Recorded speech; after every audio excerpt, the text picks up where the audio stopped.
I turned 77 last month. My daughter made a cake. My grandkids sang off key. It was nice. But when everyone left and the house went quiet, I sat there thinking about something I couldn't shake. It took me 54 years to figure out what actually mattered. 54 years, more than half a century of getting it wrong. And I keep wondering, what if I'd understood sooner? What would my life have looked like? I'm not special. I'm not a CEO or a war hero or someone who changed the world. I'm just a man who worked, raised a family, paid his bills, and tried his best. But somewhere in the middle of all that trying, I forgot to ask myself what I was actually trying for. When I was 23, I thought I had it all figured out. I was young, strong, confident in a way only someone who hasn't failed yet can be. I got married, got a job at a manufacturing plant, bought a small house on the edge of town. I told myself this was the foundation. Work hard now, build something, then enjoy it later. That was the plan, and I stuck to it for decades. I worked 6 days a week for most of my 30s and 40s. Overtime whenever I could get it, extra shifts, holidays. I told my wife it was temporary. Just until we get ahead, I'd say. But we never got ahead, because every time we hit a goal, the goal moved. A bigger house, a better car, college funds, retirement savings. There was always something else to chase. And here's the thing I didn't realize then. I wasn't chasing security. I was chasing the feeling that I'd done enough, that I could finally stop and say, okay, I made it. I can rest now. But that feeling never came, because there's no finish line for enough. You just keep running until you can't anymore. My son was born when I was 28.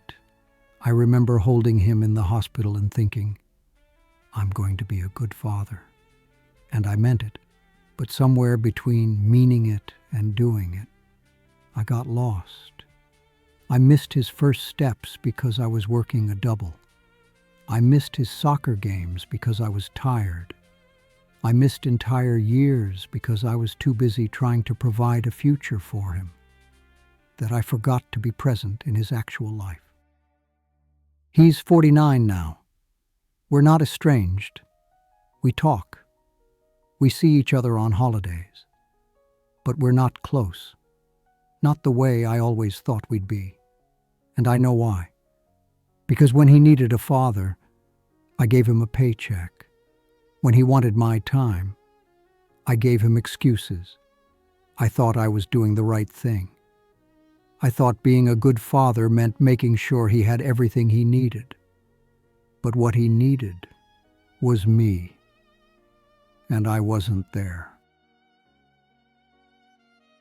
I can't tell you the exact moment I realized I'd been living wrong. It wasn't dramatic. There was no lightning bolt. It was just gradual.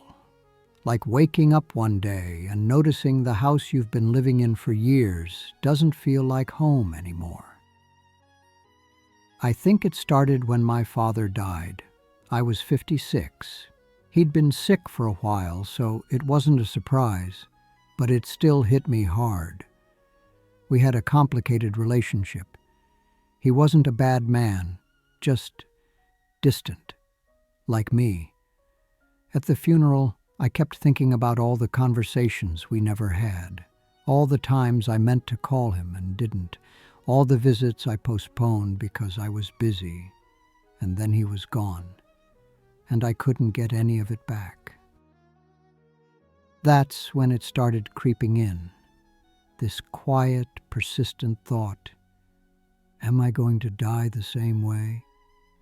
With a list of things I meant to do, people I meant to see, words I meant to say.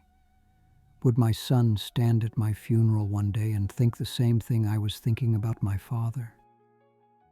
I didn't change overnight. I wish I could say I had some grand awakening and immediately turned my life around, but I didn't.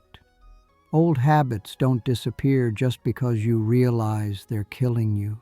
I kept working, kept grinding, kept telling myself I'd slow down soon, but soon kept moving further away.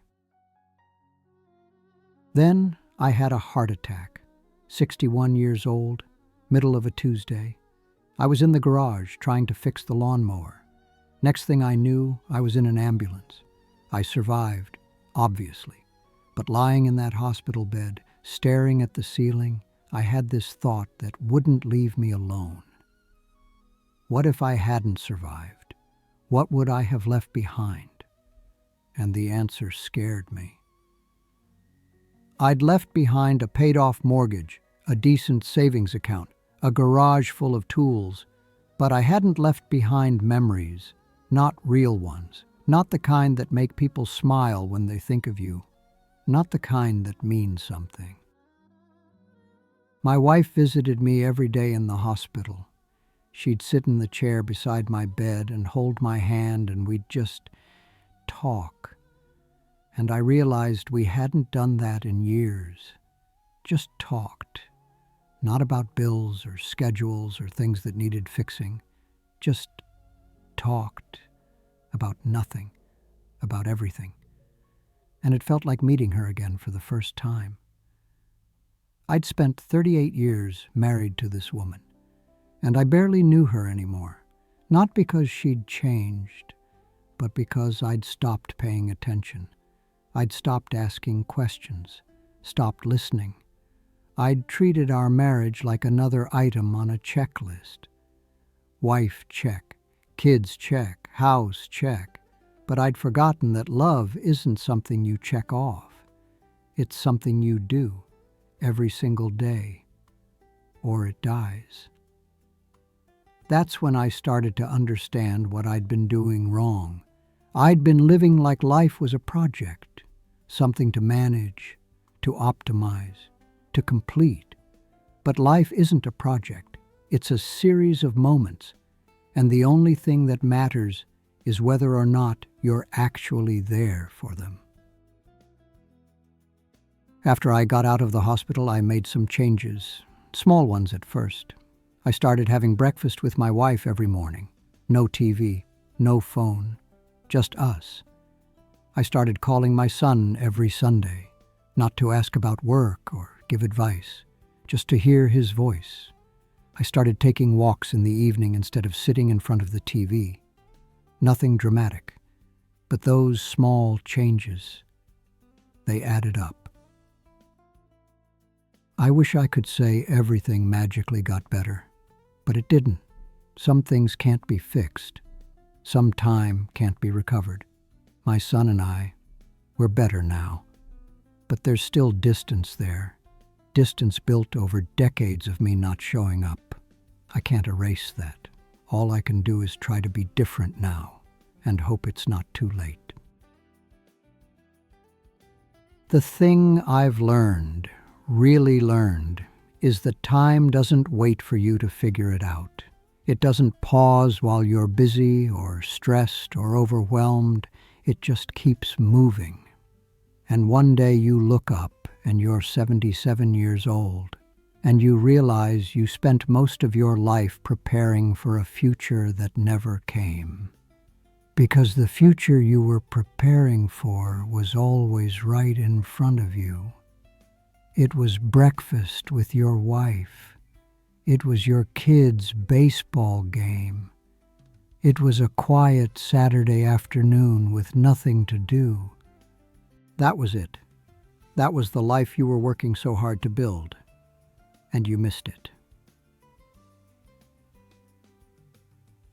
I see younger people now making the same mistakes I made.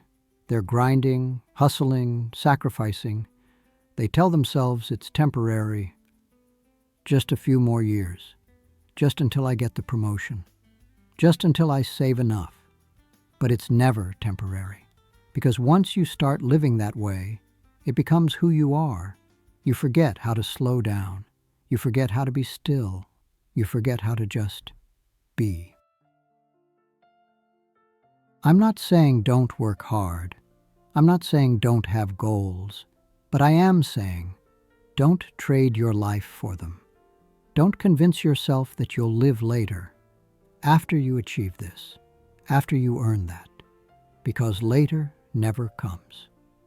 There's always something else. The lesson that took me 54 years to learn is this: nothing you build will ever be more important than the people you built it with. Not your career, not your house, not your bank account. None of it. When you're lying in a hospital bed at 61, staring at the ceiling, wondering if you're going to make it, you don't think about your job. You don't think about your accomplishments. You think about people, the ones you love, the ones you failed, the ones you wish you'd spent more time with. That's all that matters. I think about my father a lot now. I understand him better than I did before. He was doing the same thing I did, working hard, providing, sacrificing, thinking that's what love looked like. But love isn't sacrifice. Love is presence. It's showing up. It's being there, even when you're tired, even when it's inconvenient, especially then. My grandson is 12 now. He's into video games and skateboarding and things I don't really understand. But I try.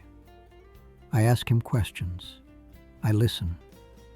I sit with him even when I have no idea what he's talking about, because I learned with my own son that you can't get this time back. You can't call them up 20 years later and say, "Hey, I'm ready to be present now." It doesn't work that way. Last week, he asked me to come watch him at the skate park, and my first instinct, my old instinct, was to say no. I had things to do. The yard needed mowing. I was tired, but then I stopped, and I thought, what am I saving my energy for? What am I holding back for? So I went, and I sat on a bench for 2 hours, watching him fall off his skateboard over and over again. And every time he landed a trick, he'd look over at me just to make sure I was watching. And I was.